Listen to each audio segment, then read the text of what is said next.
Masakit maiwan sa sitwasyong akala mo magbibigay kulay sa mundo mo hanggang sa dulo. Pero okay lang yan. Ganun kasi talaga ang buhay dito sa mundo. Hindi lahat mananatili sa tabi mo. Yung iba dadaan lang. Pero wag kang mag-alala. Dahil kung tama na ang oras at panahon, darating siya. Ang taong nakatadhana para sa'yo. Isang taong bubuo ng mundo kasama mo.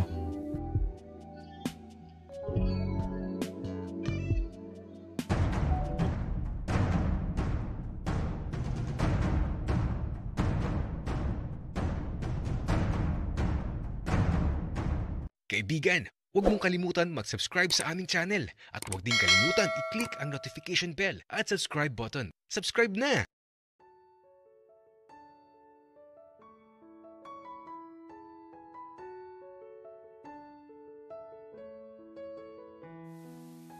Parang may mali kay Papa. Bakit kaya siya ngumingiti ng walang dahilan? Papa, okay ka lang ba? Oo naman anak. Ang sarap nitong manok na binili mo. Papa, dyan ko lang nabili sa kanto yan. Bakit kasi kinalimutan mo? Pero, Papa, bakit ngumingiti ka? Anong meron? Anak, madami lang siguro akong iniisip. Kumain ka ng madami ha, para tumaba ka. Papa, okay na ako sa katawan ko. Pero, Papa, bakit napapangiti ka? Anong meron? Wala lang anak. Masama ba ang ngumiti? Papa, opo, masama ang ngumiti ng walang dahilan. Siguro may nakilala kang babae na maganda. Tapos, iniisip mo na ulit ang mag-asawa. Anak, grabe ka namang mag-isip. Pero, gusto mo na ba na mag-asawa ako ng bago? Papa, okay lang naman sa akin. Bata ka pa naman eh. Kaya lang, ayoko nung kasing edad ko ah. Baka mamaya napakabata ng asawahin mo. Anak, paano kung kasing edad mo lang siya? Tapos magugulat ka na lang na isang araw na may asawa na ulit ako. Papa, dapat makilala ko muna.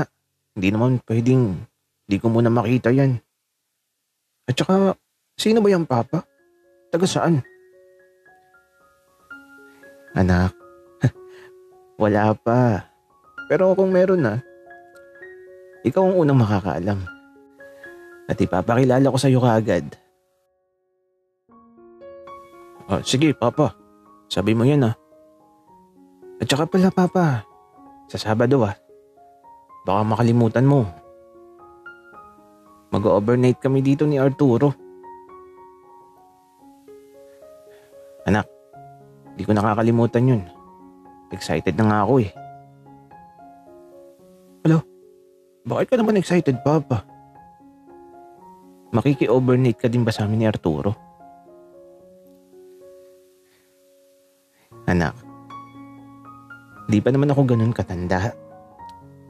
35 pa lang ako. Kaya parang bata pa din ang isipan ko. Pero kung ayaw mo, okay lang naman sa akin.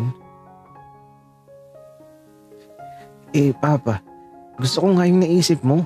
Tapos, doon tayo matutulog sa kama mo. Kasi, malaki yung kama mo At magdamag tayong manonood ng movie. Tama ka, anak. Manonood tayo ng movie sa buong magdamag. Tsaka, anak, tapusin mo na yung pagkain mo. Ikaw na din ang magugas ng mga kinainan natin. Sige po, Papa. Wika ako. Ay, nako. Nasasabik na ako na mag-Sabado. At saka, mas maganda yung kasama namin si Papa. Bata pa naman siya Kaya siguradong masaya yun. Kaya ito, matapos makakain, nauna nang pumasok si Papa sa silid niya. Ako naman naglilinis sa kusina. Habang naglilinis nga ako dito, may naalala ako bigla. Yung mga ngiti ni Papa. Kasi naman, bakit kaya parang lutang si Papa kanina habang kumakain kami? Bigla na lang kasi siyang ngumingiti tapos tulala. Tapos ewan ko ba? Hindi ko maintindihan si Papa kanina. Basta kakaiba siya. Kaya naman, matapos ako makapaglinis dito sa kusina, pumasok na ako sa silid ko. At syempre, alam niyo na yung gagawin ko. At ito, sa kalagitnaan ng masasayang sandali dito sa silid ko, nagchat si Arturo. Naputol tuloy yung focus ko sa toy na ginagamit ko. Kaya ito, pinakita ko kay Arturo na busy ako. At ayun, pinatay na niya yung call. Kaya, diretso na ulit ako sa ginagawa ko. At mukhang makakarami ako ngayong gabi. Kasi, siguradong di ako makakatulog kaagad. Ang haba kasi ng tulog ko kanina. O siya, dyan na muna kayo. At galit na naman to si Junjun. Gusto na naman pumasok sa toy ni Papa.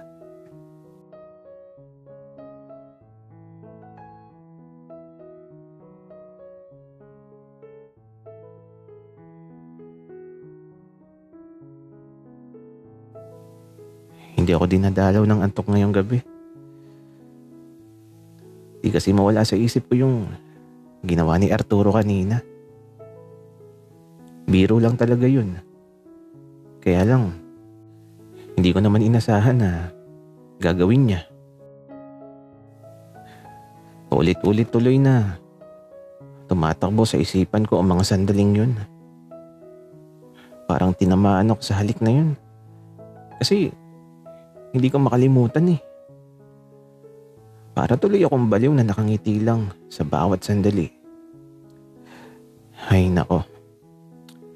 Ano ba itong nararamdaman ko? Pero teka nga. Ano bang FB ni Arturo? Kaya ito. Kinuha ko yung telepono ko. At aba, pag open ko sa FB ko, nakita ko kaagad sa notification na ini-add ako ni Arturo.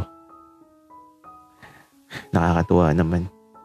Kaya ito, di na ako nagdalawang isip na i-accept yung request. At aba, pagka-accept ko, may message kaagad na pumasok.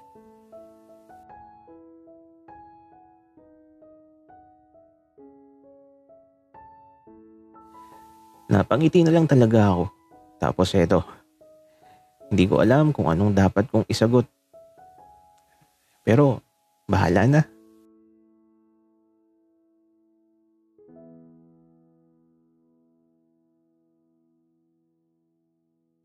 Gagi.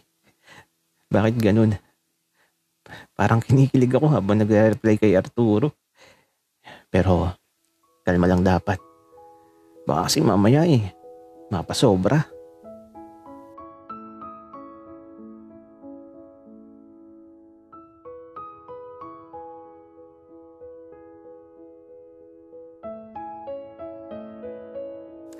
Hala, grabe naman si Arturo.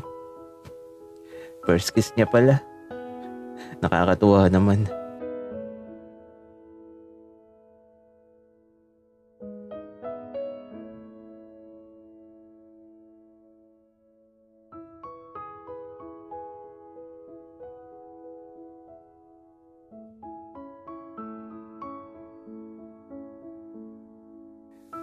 Ay nako.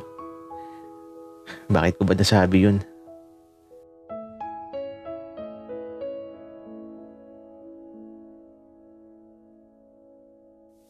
Halo.